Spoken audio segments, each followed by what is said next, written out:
If you follow our videos, you should already know how wonderful ginger is. This root is one of the oldest and most effective for healthcare in the world. It is a powerful anti-inflammatory, able to fight against heartburn, bloating, nausea, and vomiting. It's also capable of aiding in weight loss, protecting the stomach from ulcers, and preventing some types of cancer.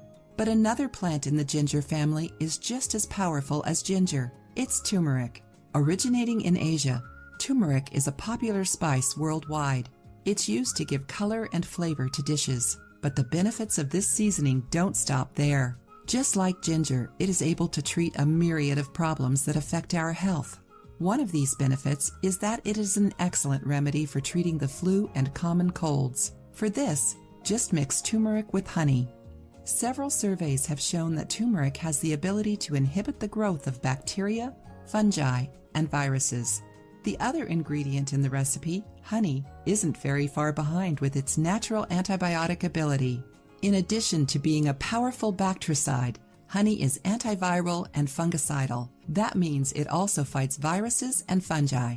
According to a study by Salve Regina University in Newport, Connecticut, honey is one of nature's most potent bacterial killers. This recipe will strengthen the immune system and help combat the agents that cause the flu. Unlike antibiotics normally sold in pharmacies, this recipe is completely natural and will not disrupt your digestion and the balance of your intestinal flora. Those who use this simple home remedy are impressed by it. Here's how to make this powerful antibiotic and natural anti-flu syrup.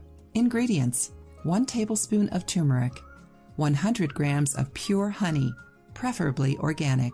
Instructions: put the turmeric and honey in a glass bowl. Mix them well and then transfer the mixture to a glass jar, keeping it sealed tightly. How to use it. To treat a flu, virus, or cold, we suggest: Day 1, half a teaspoon every hour until 6 p.m. Day 2, half a teaspoon every 2 hours until 6 p.m. Day 3, half a teaspoon every 8 hours. Remember, if you have diabetes, you should consult your doctor before consuming honey. If you liked the video, give it a thumbs up and share it with your friends. For more recipes and tips, subscribe to the channel.